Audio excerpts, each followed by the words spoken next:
niba uri umukristo ukaba uri umukobwa w'umukristo usomana gute wamaze gukora ku bishinganywe? niba uri umukristo ukaba uri umusore w'umukristo ukorakora mu mabere y'inkumi gute? warangiza mwamara gushakana ngo twashakanye dukijijwe, mwari mukijijwe mwarirwaga mukorana karese?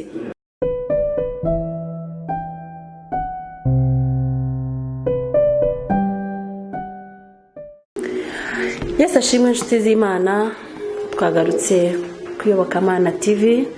Haba amazina ni Evangeliste niyo nagira Eliane cyangwa se Mama Minyoni nkuko bamwe mu bimenyereye.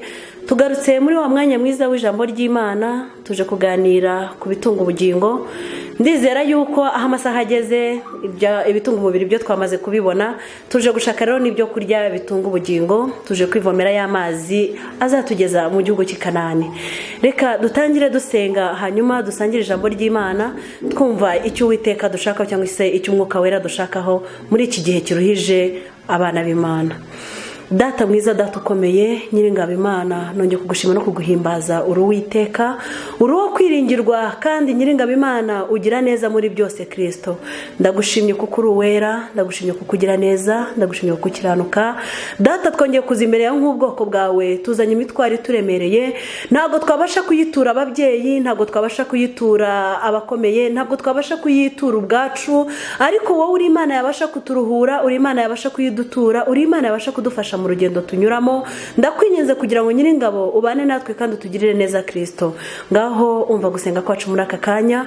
Ndakwinginze ngo ijambo rigiye kuvugirwa aha ngaho rishyigikire nk'Imana. Ndakwinginze kugira ngo Nyiringabo Imana ribashe kururutsa imitima yari ihagaze, ribashe guhumuriza abari bababaye, ribashe guhoza abariraga, kandi Uwiteka abagihagaze nabo ribakomeze. Urakoze kuko uri umwami, kandi urakoze kukugira neza. Icyubahiro nikomeze kuba icyawe n'iteka ryose. Amen. Twongeye kugaruka rero dushima Imana kuri iki gitondo cy'umugisha. Uyu munsi wa none tugiye kuganira ku ijambo ryitwa ngo urugo ni iki. Urugo ni ijambo rigari cyane, urugo ni ijambo riremereye, urugo ni ijambo utabasha gusobanura mu ijambo rimwe ngo bishobore. Ngira ngo mumaze iminsi mureba debate tumaze iminsi dukora ku bijyanye n'ingo, ku bijyanye na divorce, ku bijyanye n'imyemerere. Nk'abakristo, ese twebwe urugo turufata gute? Haleluya. Bamwe barabyemera yuko divorce yemewe, abandi bakavuga ngo ntiyemewe. Yewe muri abo batayemera nanjye ndimo, ari nayo mpamvu uyu munsi tugiye kurebera hamwe impamvu jewe ntayemera. Jewe nka Eliane ndi umukristo kandi nzahora ndiwe. Mu byo nkora, mu byo mvuga, ndyamye, nicaye, mpagaze, ndwaye cyangwa ndi muzima, nzahora ndi umukristo. Haleluya. Iyo turebye mu gitabo cy'Itangiriro igice cya mbere, turasoma mu Kinyarwanda, ubwo abasoma mu zindi ndimi namwe muraza gusoma nta kibazo. Ntabwo turashyiraho abasemuzi cyangwa se abatranslator, ariko nabo igihe kizagera tubashyireho. Turasoma igice cya mbere, turahera ku murongo wa 26. Imana iravuga iti, tureme umuntu agira ishusho yacu ase natwe, batware amafi yo mu nyanja n'inyoni n'ibisiga byo mu kirere n'amatungo n'isi yose n'igikururuka hasi cyose. Yesu ashimwe. Imana ijya kurema umuntu yarabanje iricara imutekerezaho, iramureba, iramwishimira, irangije ibona ko ari umuntu uzaba usa nayo, iramurema. Haleluya. Ntabwo Imana yandemye nk'uko yaremye inyamaswa, ntabwo Imana yaremye umuntu nk'uko yaremye inka, ntabwo Imana yaremye umuntu nk'uko yaremye inzoka, ahubwo yabanje kureba ishusho yayo. Yesu ashimwe cyane. Kubera iyo mpamvu rero yaremye umuntu mu ishusho yayo, byatumye Luciferi wari umumarayika wayihimbazaga agira ishyari n'ubugome bwinshi cyane. Arakarira uriya muntu, avuga kubera iki gihe batangize mu ishusho y'Imana. Luciferi ashaka kwihimbaza kuko Imana yaribonye ko ituremye nkayo, iduhaye ubwenge nk'ubwayo, iduhaye umutima nk'uwayo, iduhaye isura nk'iyayo. Luciferi ararakara. Niko kwigomeka, niko gufuha, niko kumanuka, akamanukana umujinya, azazanywe no kurimbura isi ndetse n'abayigize. Haleluya. Abagize isi ni bande? Ni jyewe n'umuryango wanjye. Abagize isi ni bande? Ni umugore n'umugabo n'abana babo. Abagize isi ni bande? Ni ya kampani yitwa urugo rwawe. Haleluya. Tugaruke tureba kampani. Tujye mu Itangiriro 21. aha ndahihuta cyane kuko hari ahantu ushaka ko tuza kuganira bihagije. Itangiriro 21 ku murongo waho none uko itangiriro kabiri ku murongo waho 21, itangiriro ibice bibiri murongo waho 21, murambabarira nari nibeshye. Murongo wa 21 haravuga ngo Uwiteka Imana isinziriza uwo muntu buticura arasinzira, imukuramo urubavu rumwe ihasubiza inyama. Urwo rubavu Uwiteka Imana yakuye muri uwo muntu iruhindura umugore imushyira uwo muntu. Aravuga ati uyu ni igufwa ryo mu magufwa yanjye, nakara ko mu mara yanjye, azitwa umugore kuko yakuwe mu mugabo. Nicyo gituma azasiga se na nyina akabana n'umugore we akaramata, bombi bakaba umubiri umwe. Yesu ashimwe. Ese niba mwene data warashatse umugore cyangwa niba mwene data warashatse umugabo, uyu munsi mukaba mwaramaze kuba umubiri umwe, iyo divorishije nawe ukajya gushakana n'undi muba muhindutse imibiri ngahe. Haleluya. Iyo ngeze aha ngaha rero hari abampaye imfashanyigisho bihimbiye, reka mvuga ngo bihimbiye. Imfashanyigisho bihimbiye iravuga ngo mbese ntabwo Satani yamvangira ngo akanzanira pirate ngo itari uwanjye. Icyo gihe niba uri mu mwuka ukaba usenga ukaba uri umukristo, ntabwo Satani yakuvangira. Yesu ashimwe. Ahubwo ntabwo wowe wabaye maso ngo usenge. Kandi ikindi cya kabiri, iyo abatari uwawe ntabwo Imana ari kwemera ko muhura, kubera ko ntabwo nigeze mbonaho ikirenge cy'iburyo cyambara inkweto y'ibumoso. Ntaho byabaye. Iby'isi bijye bitwigisha ibyo mu mwuka. Niba ntashobora kwambara urukweto rw'ibumoso ngo rwambare iburyo, ni gute wambwira ngo Imana yo yemeye yuko umugabo utari uwawe muhura? Ntabwo bishoboka. Ni gute wambwira ngo Imana yemeye ko umugore utari uwawe muhura? Ntabwo bishoboka. Mushobora kuba mwarahuye ahubwo kubera kwihutisha isezerano mukarya kwitunda igihe kitaragera, ariko yari uwawe kuko niwe wakuwe mu rubavu rwe. Yesu ashimwe. Sobanukirwa yuko udashobora kwambara umwenda impindurize. Ntabwo bibaho. Ntabwo nshobora gufata ipantaro ngo hari kujya imbere mpashyira inyuma. Ntabwo iyo pantaro nayambara ngo nsohoke.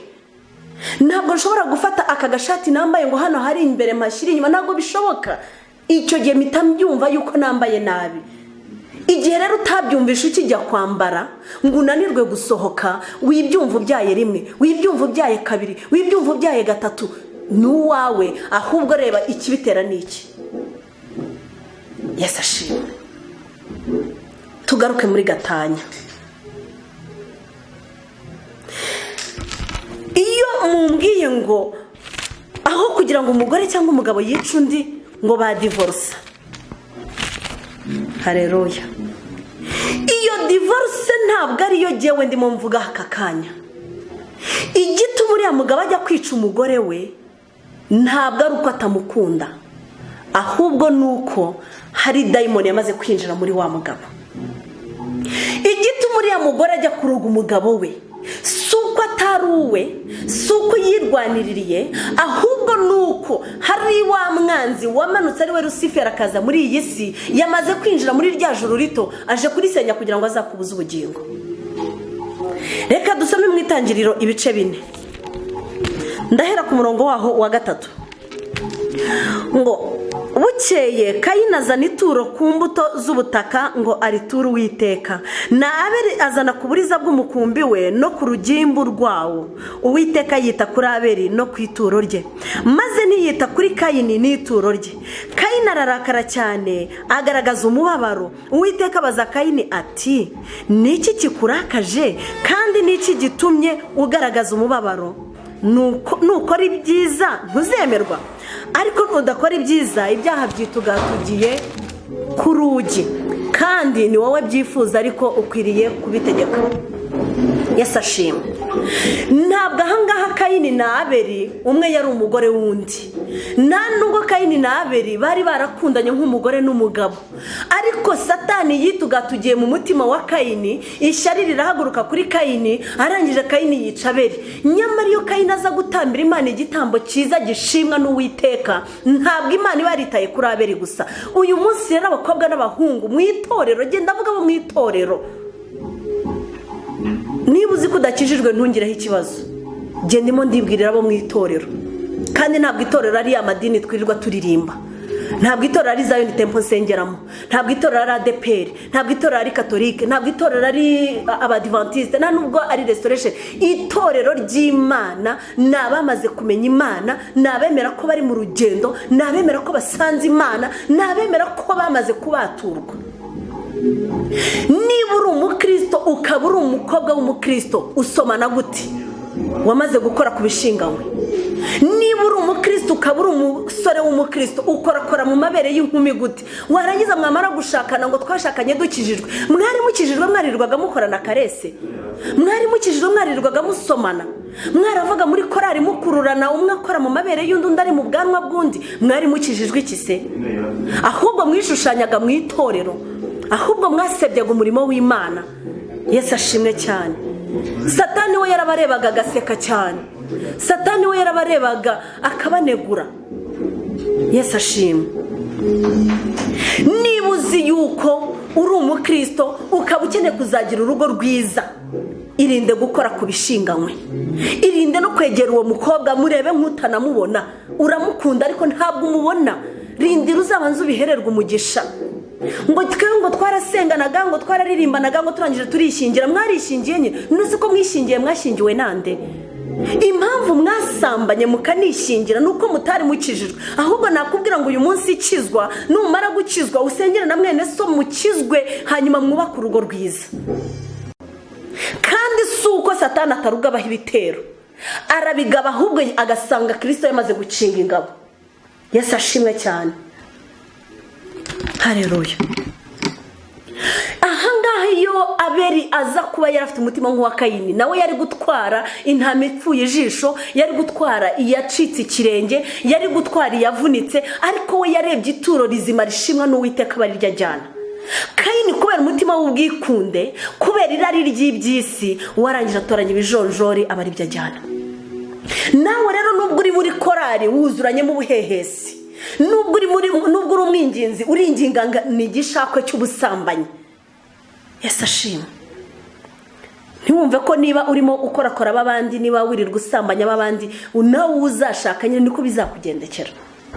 Uko wirirwa usenyiza abandi, nawe wamuhanuziwe mbikubwire, uko wirirwa usenyiza abandi, uko wirirwa ubwira abantu uko birwaniririye, uko niko Uwiteka azakwandagaza ku karubanda nawe urwo akarusenya bose babireba. Azaza ntabwo azaceceka. Haleluya.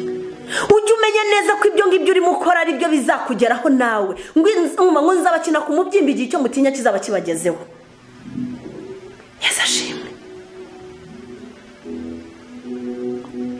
Abiyitirira abakozi b'Imana bakajya gushaka ibyanditswe by'imfasha nyigisho byorohereza imitima yabo, byorohereza abifuza inyigisho zipfuye. Reka mbabwize ukuri, nimureke twe kureba ku bidafatika turebe ku bifatika. Ntaho Bibiliya yemera ubusambanyi, ntaho Bibiliya yemera kwahukana, ntaho Bibiliya yemera gutandukana ngo njye gushaka undi mugabo. Niba koko Satani yamaze gutera urugo rwanjye, umugabo wanjye akaba yamaze kurwara, yamaze kuba ikimuga, icyo nsabwa ni ukujya ku rugamba. Yesu ashimwe cyane. Hari indirimbo nkunda cyane ivuga ngo nyura mu misozi, nyura mu mataba, aho hose niko harushya umutima. Ukomeze, ntabwo naje kubaririmbira.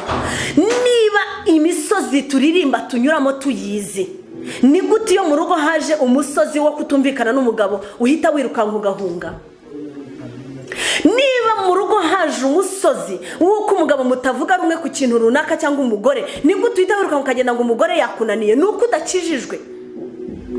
Ese iyo unyuze muri ya misozi, iyo ugeze muri ya mataba, ninde usaba ngo agufashe? Ngo njya nsaba Uwiteka kugira ngo amfashe. Yesu ashimwe. Ese urukiko urimo wirukangiramo kurega, uzi bo baraye gute we n'umugore we cyangwa n'umugabo we? Niba uyoborwa n'amategeko uyu munsi, nakubwira ngo jya mu rukiko utandukane.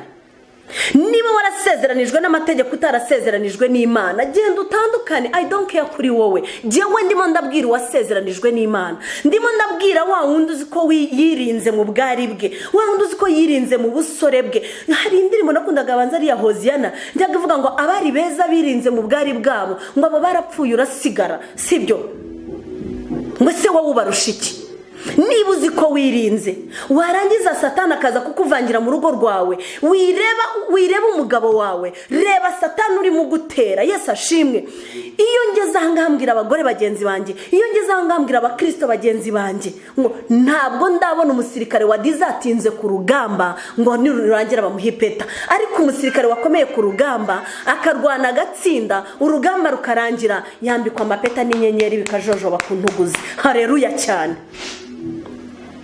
Aho kugira ngo nzitwe dizata, Eliane nzitwa Kajorite. Kubera ko niba turi abasirikare benshi bogejwe mu maraso y'umwami wacu Yesu Kristo, ni nawe muyobozi.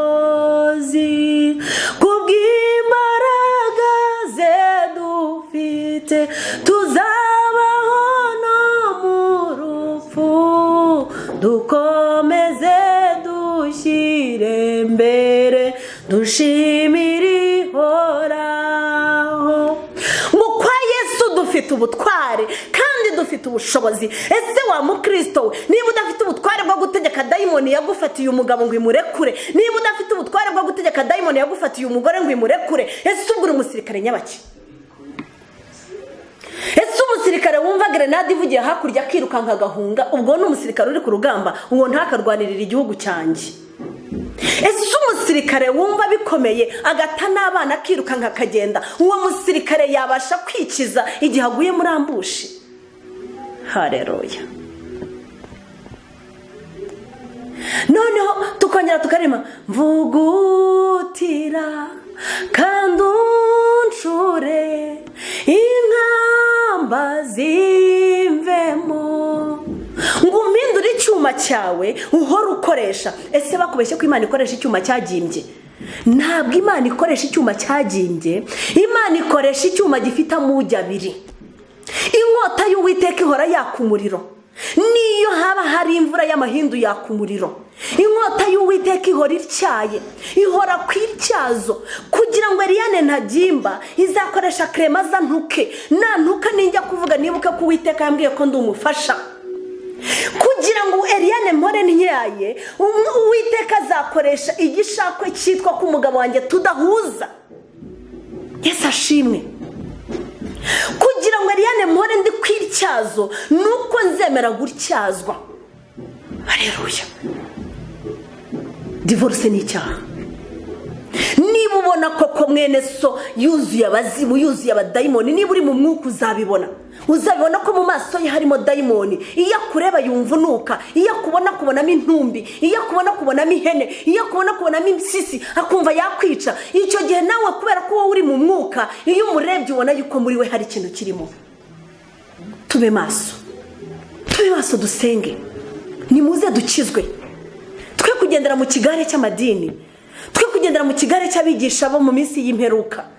Yesu ashimwe.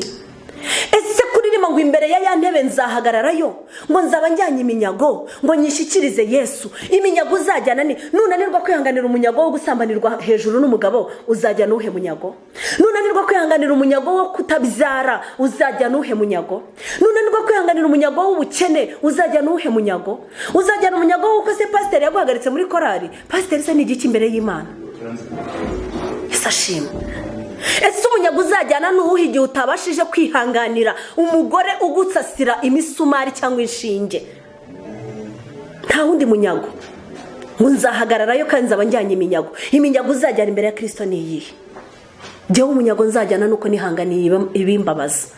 umunyago nzajyanayo nuko nzikorera umutwaro umusaraba w'umugabo yampaye, urugo yampaye nkarwikorera ku mutwe. Nabona umugabo wanjye agize faiblesse aha n'aha, nkagenda nkajya kuregera data wo mu ijuru. Kuregera data rurangirwa ntacyo byamfasha, kuregera mama ntacyo byamfasha, kujya mu rukiko ntacyo byamuhinduraho. Najya mu rukiko tugatandukana, akazansanga naho nahungiye akanyicirayo. Yesu ashimwe cyane, kubera ko mba nasize ikinyirukaho, ntabwo mba nasize ikinyirukamo. Ikinyirukamo nicyo gituma ashaka kunyica. Yesu ashimwe.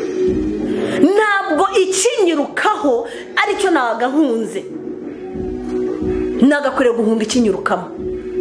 Ikinyirukamo ni karandezi wacu, nawe ikimwirukamo ni karandezi wabo.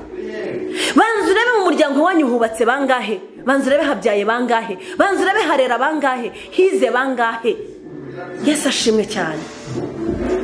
Hari indirimbo yo muri Kiliziya Katolike nkunda cyane ivuga ngo byiringiro byanjye iyo ngenda, byiringiro byanjye iyo ngenda, byiringiro byanjye iyo ngenda, rero byiringiro byanjye ni ku Mana.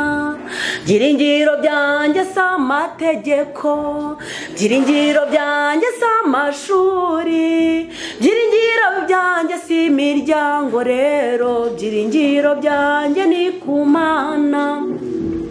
Niba wiringiye Imana yawe izaguhindura urugo rube paradizo. Niba wiringiye amategeko azaguha divorce ugenda ubu umudendezo.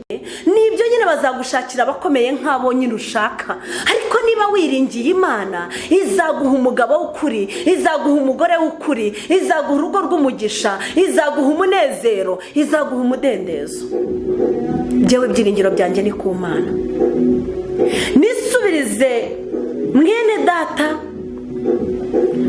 witwa ngo niba Jean Dodier Nshimiyimana, muri comment nasomye kuri debate twakoze, yaravuze ngo iyo usezerano uvuga ko urwaye, we yaravuze ngo ese ndwaye ngo umugabo wanjye ngo ayabona amaze kuremba ngo akanta akagenda ngo maze gukira akagaruka, namwemera kubera yuko yari umwana w'umuntu yarirwaniriye. Umugabo wanjye si marayika, umugabo wanjye si Imana, umugabo wanjye ni umuntu nyine yageze intege nke za kimubiri. Yesu ashimwe. Ariko ubundi iyo dusezerana turavuga ngo arwaye, ari muzima, akennye, akize, abyaye, atabyaye, nzamukunda. Ese niba yarwaye nkamwanga ndacyari umwana w'Imana? Ese niba yamugaye nkamwanga ndacyari umwana w'Imana? Ariko jewe nk'umukristo nubwo yanyanga kandi akagenda, aho yagarukira namukunda. Turebe muri Luka, turebe wa murwayi wari umaze imyaka 38 ku kidendezi. Imiryango ye yari yaramutaye, imiryango yari yaramwanze, ariko akize bose baramugarukiye. Wa mugore wari umaze imyaka 12 mu mihango, bari baramuciye ari inyuma y'irembo, n'umugabo we yari ari mu bamuciye, ariko bakubwiye ko amaze gukira yaje akavuga ngo sinsubirana n'umugabo wanjye. Ese Kristo we uyu munsi aje yasanga jewe mpagaze neza? Ibyo jewe nkora bibabaza Kristo byagatumye ntera umugongo birangana iki? Tugabanye ubwikunde mu minsi y'imperuka, tugabanye kwishira imbere, tugabanye kumva ko ari twebwe turemereye, tureke ibyubahiro bidafite icyo bimaze, ahubwo twumva ijambo ry'Imana. Yesu ashimwe cyane. Noneho ndashaka ngo dusome ijambo riri muri Nehemiya ibice byaho 4. Nimo ndihutisha kuko umwanya ni mutoya. Nehemiya ibice byaho 4, turasoma duhera ku murongo wa 4 aravuga ngo bubaka biteguye kurwana. Uyu munsi ndanda nkubwira ngo wubaka urugo rwawe witeguye kurwana. Umugabo wawe ashobora kuva mu rugo yari mwiza, umugore ashobora kuva mu rugo yari mwiza, nta kibazo na kimwe mwari mufitanye, yagera ku muryango agasanga abaderira baraye batambitseho ibirozi, hagasanga ikuzimu baraye bohereje abarozi bo gushyiraho amarozi ku muryango, akayarenga wakagenda nta kibazo afite, akaza kugaruka yuzuye ubushitani. Ariko Nehemiya we ntabwo ibyo yigeze abiha agaciro. Nubwo yari umusuhuke, nubwo yari umunyagano, yaragiye apfukama imbere y'umwami asaba kujya kubaka inkike z'i Yerusalemu zasenyutse. Izo yubakaga n'izi ngizi z'ingo zacu, imitima yubakaga n'iyi ngiyi y'abakristo. Yesu ashimwe. Erega nubwo igiti cyatemwe birashoboka ko cyakongera kigashibuka. Yesu ashimwe. ngo Nehemiya aravuga ngo abwira abagenzi be ngo nimwubake mwiteguye kurwana. Ukuboko kumwe kwari gufashe inkota gutya, ukuguru kumwe kwari gupfukamye, ukundi kuboko gufashe itafari, ukundi kuguru guhagaze, maze Nehemiya kubaka afashe inkota yiteguye kurwana n'umwanzi. None uyu munsi abakristo abitwa abashumba muratiyuka mukavuga ngo umugabo akunaniye wamureka akagenda, ngo umugabo ngo agutaye akajya gushaka undi mugore wamureka akagenda. Impamvu wamuretse akagenda nuko ari wowe wananiranye, ntabwo ari we wananiranye. Ararwaye, niba uri umurwaza mwiza murwaze. Yesu ashimwe. Nafata icyuma wirukanka uhunge, ugende ujye mu rusengero uryame uhamagare papa wo mu ijuru, kuko niwe wenyine mucamanza mukuru dufite, niwe wo kuregera dufite. Ninirukangira iwacu ndasanga na mama yakubiswe, ninirukira kwa masenge ndasanga na masenge bamufatiyeho umuhoro, ninirukanyira kwa mubyara wanjye ndasanga mubyara wanjye umugore amaze kumuroga. Ese urumva ari hehe heza hisi? Nta heza hisi, nta heza hisi. Iwacu ni mu ijuru. Ikibabaje nuko turimo dufata intambara z'umwuka tukazirwanisha umubiri. Niba uri umukristo, niba uri umushumba, niba uri umuvugabutumwa, niba uri umuhanuzi, niba uri umwinginzi, menya uwaguhamagaye, menya uri mu rwana nawe. Birababaje kuba jyewe Eliane n'abandi mo ndasana na Aduyi, mukanya nabona inkoko yitambukiye nkareka kurasa Aduyi nkajya kurasa inkoko. Haleluya. Ntabwo njye mvuga ngo iby'isi binyigisha iby'ijuru. Ntabwo nigeze numva ku rugamba umusirikare yumva ngo birakomeye ahangaha ngo amaze avuga ngo reka maze njye kwishakira ibirayi. Uyu munsi aho gushaka Imana y'ukuri, aho gushaka umwuka wera ngo atuyobore mu rugendo turimo turasengera visa, turimo turasengera indege, turimo turasengera amaduka, turimo turasengera etaje, turimo turasengera kujya i Burayi, turimo turasengera ibifatika. Ntabwo turimo dusengera umwuka wera ngo azature muri twebwe.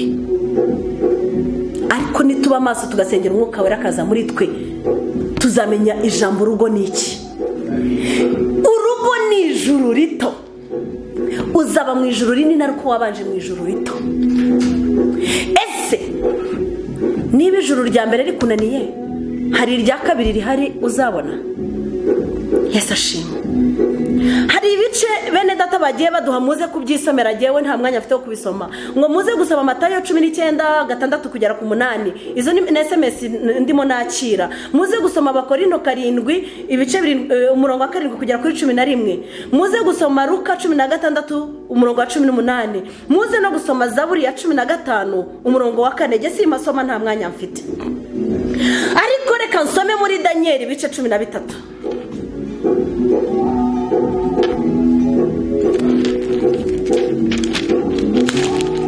Yesu ashimwe cyane. Daniel ibice byaho 3:13. Haleluya. Ngo nuko Nebukadinezari ararakara cyane, ategeka ko bamuzanira Saduraka na Meshaki na Abedinego, nuko babashyira umwami. Nebukadinezari arabakabukana aravuga ati, mbese Saduraka na Meshaki na Abedinego nimwe mwabyitumye kudakorera imana zanjye no kutaramya igishushanyo cy'izahabu nakoze? Nuko noneho nimwumva amajwi y'amahembe n'imyironge n'inanga n'isambuka n'amabubura n'amakondera n'ibintu by'ubwoko bwose bivuga, mukemera kubarara hasi mukaramya igishushanyo nakoze, ni byiza. Ariko nimutakiramya, ako kanya murajugunywa mu itanura ry'umuriro ugurumana. Mbese Imana iri bubakize amaboko yanjye ni iyihe? Ijambo nshaka ko twivugiraho cyane rero 16. Saduraka na Meshaki na Abedinego basubiza umwami bati, Nebukadinezari nta mpamvu ituma tugusubiza iryo jambo. Niba ari byo, Imana yacu dukorera ibasha kudukiza mu itanura ry'umuriro ugurumana, kandi izadukiza ukuboko kwawe Nyagasani. 18.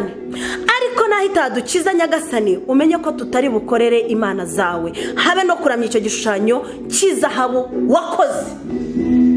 Yesu ashimwe. Babandi mwahoze mumbwira ko ngira amahane, abambwiye yuko muranyihanganira iyo ngeze ahangaha agiyewe ngira ifuhe ryinshi cyane. Saduraka, Meshaki na Abedinego bari ibwami, bari abagaragu b'umwami, uyu munsi natwe turi abagaragu muri iyi si, natwe turi muri iyi si, turimo gukorera muri iyi si. Nituyoborwa n'amategeko y'iyi si tuzubararira iby'iyi si, nituyoborwa n'amategeko y'ingo z'iyi si tuzubararira amategeko y'ingo z'iyi si, nitwemera guyoborwa n'amategeko ya Amerika na hehe tuzubararira imana zabo. Ariko jyewe biragatsindwa n'Uwiteka ko Eliane nzubararira imana ya Nebukadinezari. Nubwo Uwiteka atankiza umuhoro, nubwo Uwiteka atankiza inkota, biragatsindwa n'Uwiteka ko nakubararira iyo mana. Ariko icyo nzi nuko Uwiteka imana yanjye nkorera izankiza iryo tanura ry'umuriro. Yesu ashimwe. Abambwiye ngo bizanshikaho ntabwo bizanshikaho mu izina rya Yesu.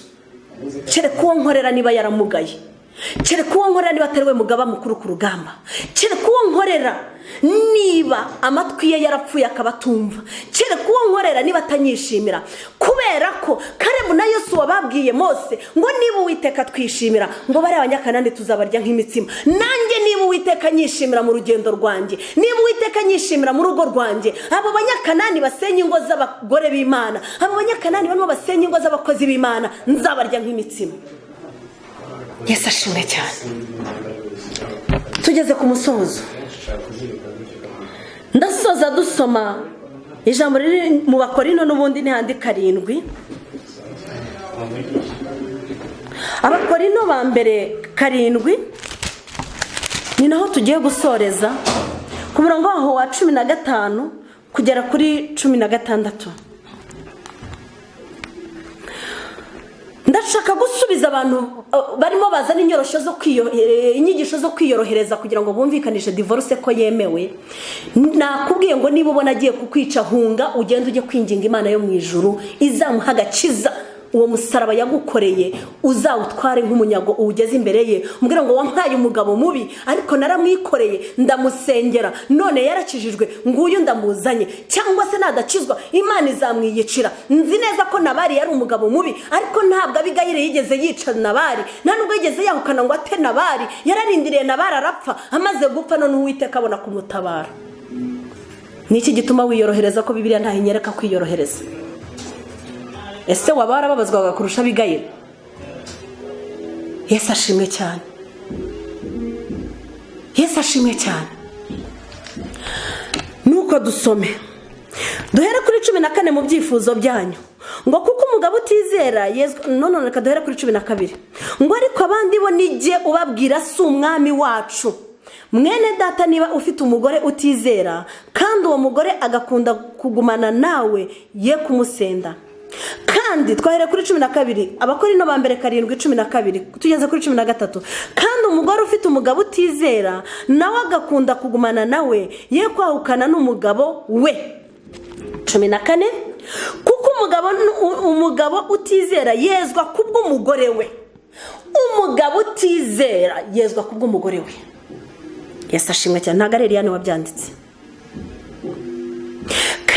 Umugore utizera yezwa kubwa mwene data uwo.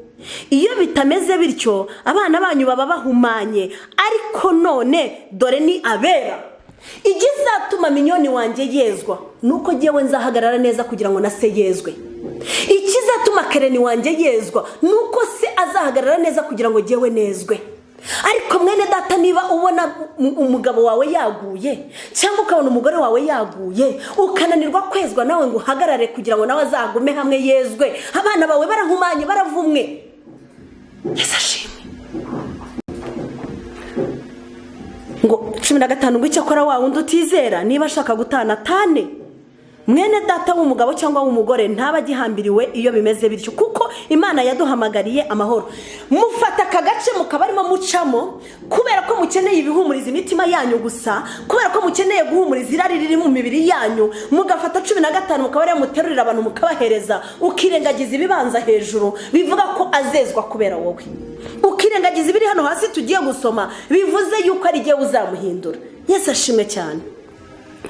Ngo ariko wa mugore we ubwirwa n'iki yuko utazakiza umugabo wawe? Mbwirwa n'iki yuko ububi bw'umugabo wanjye atari giye uzabumukiza? Ese wobwirwa n'iki ko ububi bw'umugore wawe atari wowe uzabumukiza wa mugabo we? Wahagaze hamwe ugasenga ukambara intwaro z'umwuka. Satani arusha Imana imbaraga? Uwo shobuja ukorera tuzamumenya. Nawe wa mugabo we ubwirwa n'iki yuko utazakiza umugore wawe? Ariko umuntu wese agenze nk'uko umwami wacu yabimugeneye kandi amere uko yari Imana ikimuhamagara, uko niko ntegeka mu itorero ryose. Amen. Yesu ashimwe. Jewe nka Eliane niyo nagira, jewe nka mama Mignone muvuga butumwa, jewe nk'umukozi w'Imana nasoza nkubwira ngo divorce ni icyaha. Kandi ntabwo divorce ari ya yindi, ntabwo divorce ari iyi karamu y'umurenge nafashe ngo njye gusinya, ntabwo divorce ari iyi mpeta krema yanyambitse, ntabwo divorce ari ya kanzu y'umweru navuye iwacu nambaye, ntabwo divorce ari ya mikenyero n'imitako yose banyambitse. Divorce ni umutima. Yesu ashimwe. Nujya kudivorsa ntuzavuga ngo waradivorshije. Wadivorshije ku mategeko ya Nebukadinezari, ntabwo wadivorshije ku mategeko y'Imana. Imbere y'Imana uracyaboshye. Nushaka undi mugabo uzabusambanye, nushaka undi mugore uzabusambanye. Umwami Imana tugirire neza. Shalom shalom, ndabakunda. Amen. Nasoza mbaha nimero yanjye. Nshimira n'abantu bose bakomeje kunyandikira inbox, abantu bose bakomeje kunsaba ubufasha. Ingo twaraye dusarinye ninjoro. Ndashimira bene data bo muri Denmark twaraye tuganiriye kandi bikomere mwari mufite byakize. Ndashimira mwene data uri Texas twaraye tuganiriye igikomere cyakize. Ndagushimira kandi ko wahise utera intambwe yo gusaba umugabo wawe imbabazi. Ndagushimira yuko kandi wemeye no kumusengera ndetse ukaba wiyemeje yuko uzakomeza no kumukunda. Na divorce arugiye gusinya wayiretse. Iyo ni ikaramu divorce ikenewe niyo mu mutima wawe, ariko Uwiteka yayikuyeho nayo we. Imana ihabwa icyubahiro. Nimero yanjye ni 0783 40 44. Yesu ashimwe. Ni 0783 40 44. Iyo niyo nimero yanjye. Ntabwo ndi umupasiteri, ntabwo nakira icyacumi, ntabwo nakira amaturo, ntabwo jewe ntabwo naka ibyo byose. Genda umuvuga butumwa, ndi umunyamasengesho, ndi umudamu ubereye u Rwanda ushaka guhesha agaciro igihugu cyanjye ndetse n'ijambo ry'Imana n'urugo rwanjye. Yesu abaha umugisha.